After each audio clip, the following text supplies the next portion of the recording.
Welcome to special analysis. నేను రమ్మ మండవ. ఈ రోజు అనాలిసిస్ లో భాగంగా మనం తీసుకోబోతున్న టాపిక్ ఏంటంటే, ఈ రోజు అనాలిసిస్ నేను ఒక టైటిల్ పెట్టాను, పవన్ కళ్యాణ్ గెలకొద్దు అంటే విన్నారా? ఇప్పుడు చూడండి, తెలంగాణలో పార్టీకి రెడీ అయ్యారు అని చెప్పి నేను టైటిల్ ఇవ్వడం జరిగింది. ఆ అంశం గురించి మనం మాట్లాడే ప్రయత్నం చేద్దాం. తెలంగాణలో పవన్ కళ్యాణ్ తెలంగాణ ఆవిర్భావ దినోత్సవ సందర్భంగా ఆయన తెలంగాణలో పార్టీ నేతలతో కలిసి సాధక సమావేశాన్ని పెట్టుకుందామని డిసైడ్ చేసుకున్నారు ఒక 3 రోజుల క్రితం. ఈ డిసైడ్ చేసుకున్న తర్వాత ఈ అంశమే తెలంగాణ ప్రభుత్వం అయితే దానికి ఒప్పుకోలేదు, పోలీసుల వైపు నుంచి పర్మిషన్ కూడా ఇవ్వలేదు. అదే సంజయ్ కన్వెన్షన్ లో పెట్టుకున్నారు. అది ఒక 200 మందితోనే సమావేశం. అది దానికి కూడా తెలంగాణ ప్రభుత్వం పర్మిషన్ నిరాకరించింది. సో అయితే పర్మిషన్ నిరాకరిస్తే దానికి అంత వ్యతిరేకత వచ్చేది కాదేమో. అట్ ద సేమ్ టైం అటు అనిరుద్ధ్ లాంటి ఎమ్మెల్యే, జడ్చర్ల ఎమ్మెల్యే, అదేవిధంగా పొన్నం లాంటి ఒక మంత్రి, దయాకర్ లాంటి కొంతమంది నేతలు చాలా దారుణంగా పవన్ కళ్యాణ్ ఉద్దేశించి వాళ్ళు మాట్లాడడం జరిగింది.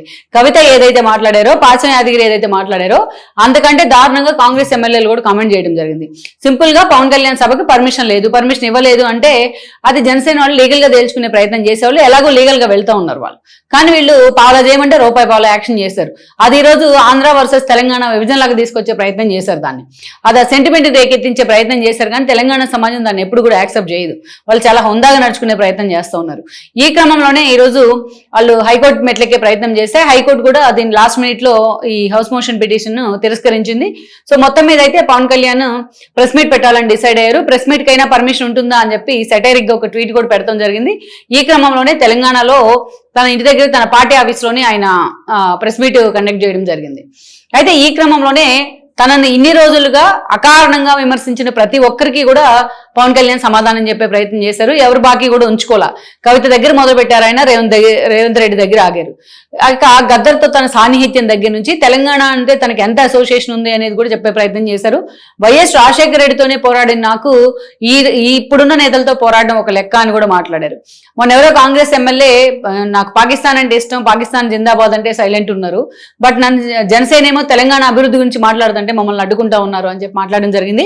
జర్నలిస్టుల పేరుతోని నా ఆశలో ట్రెస్ పాస్ చేసిన, ఇంకొకటి జరిగిన, జర్నలిస్టు ముసుగులో అరాచకాలు చేసిన, జర్నలిస్టు ప్లేస్ లో అరాచకాలు చేసిన ఇక ముందు మేము సహించే ప్రసక్తే లేదు అని చెప్పి మొత్తం ఆయన ప్రజారాజ్యం సమయంలో యువరాజ్యం అధ్యక్షుడిగా ఉన్నప్పటి దగ్గర నుంచి ఆయన తెలంగాణ కోసం ఏమేం చేశారు, ఎప్పుడెప్పుడు మాట్లాడారు, ఎప్పుడెప్పుడు ఎలా నిలబడ్డారు అనే అంశాన్ని చెప్పే ప్రయత్నం చేశారు. మీరు స్మూత్ గా డీల్ చేస్తే పవన్ లాగే ఉండేవాళ్ళు. మీరు ఎప్పుడైతే వైలెంట్ రియాక్షన్ ఇచ్చినారో అదే స్థాయిలో మా వైపు నుంచి కూడా అంతే ధీటుగా సమాధానం చెప్తాం. బట్ రేపటి నుంచి తెలంగాణ సమస్యల మీద మాట్లాడుతూ మేము సమాధానం చెప్తామని చెప్పి ఆయన మాట్లాడడం జరిగింది.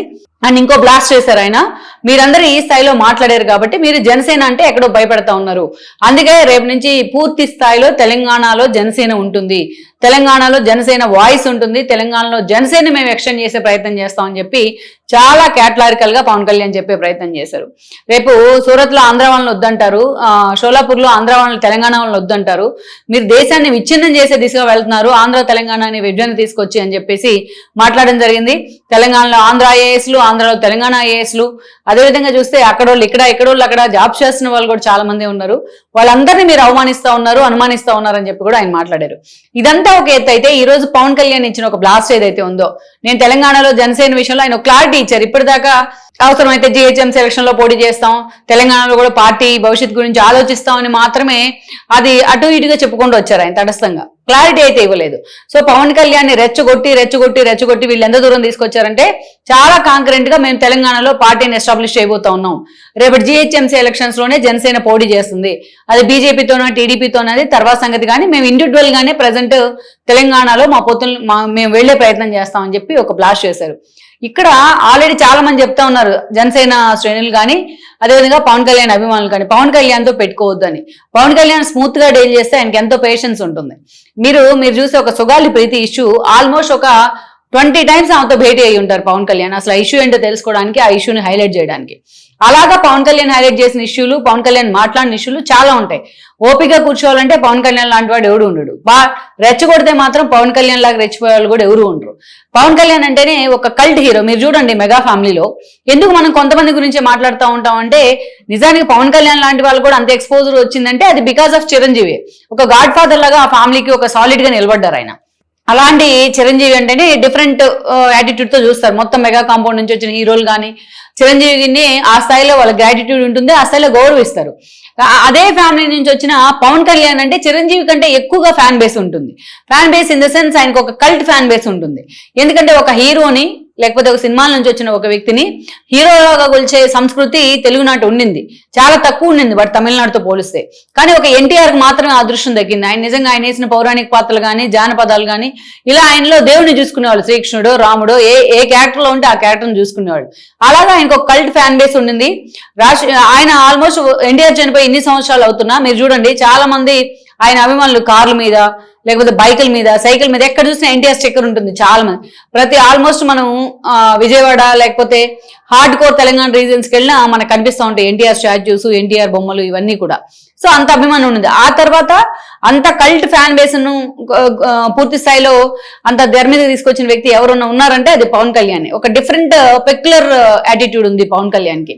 సమస్యల మీద ఏ స్థాయిలో ఆయన ఎప్పుడు చెప్పేవాడు, రాజకీయాల్లోకి రాకముందు కానీ సినిమాల్లో అయినా నేను చాలా షై ఫీల్ అవుతూ ఉంటాను, ఎక్కువగా జనంలో కలవడానికి బయటికి రాను అని. అట్లాంటిది ఆ వ్యక్తిని సమాజమే రాడు తేల్చే ప్రయత్నం చేసింది, అతనికి ఎదురైన అనుభవాలు రాడు తేల్చాయి. అందుకే ఈరోజు ఆ పవన్ కళ్యాణ్ ఈరోజు చూస్తే ఒక కల్ట్ పొలిటీషియన్ గా మారారు, కల్ట్ హీరో నుంచి. అతనికి డిఫరెంట్ ఫ్యాన్ బేస్. ఒక హీరోని పట్టుకొని దేవుళ్లాగా కొలిచే సంస్కృతి ఎక్కడుంటుంది? సో అలాంటిది ఈరోజు పవన్ కళ్యాణ్ ఒక దేవుళ్లాగా ఆరాధిస్తారు జనసేన శ్రేణులు, ఆయన అభిమానులు కానీ ఆయన ఫాలోవర్స్ కానీ. పవన్ కళ్యాణ్ ని అదే స్థాయిలో వాళ్ళు ఓన్ చేసుకుంటారు. డిఫరెంట్ ఒక ఎమోషనల్ బాండింగ్ ఉంటుంది పవన్ కళ్యాణ్ తో. ప్రతిరోజు వచ్చి పవన్ కళ్యాణ్ వాళ్ళతో కూర్చోక్కర్లేదు, పవన్ కళ్యాణ్ ప్రతిరోజు వాళ్ళని టచ్ చేయక్కర్లేదు, పవన్ కళ్యాణ్ ప్రతిరోజు వాళ్ళతో కూర్చొని మాట్లాడక్కర్లేదు. అయినా సరే ఆ స్థాయిలో అతను ఓన్ చేసుకుంటారు. అంటే చిరంజీవి మీద అభిమానం ఉన్నా, చరణ్ మీద ఉన్నా, బన్నీ మీద ఉన్నా, లేకపోతే అదంతా అది సినిమాటిక్ గానో వాళ్ళ యాక్షన్ పరంగానో వచ్చిన అభిమానం అయితే పవన్ కళ్యాణ్ మీద క్యారెక్టర్ పరంగా వచ్చిన అభిమానం, అందుకే అది లాంగ్ లాస్టింగ్ ఉంటుంది. సో అలా ఒక కల్ట్ హీరోగా పవన్ కళ్యాణ్ కి వర్షిప్ ఉండింది.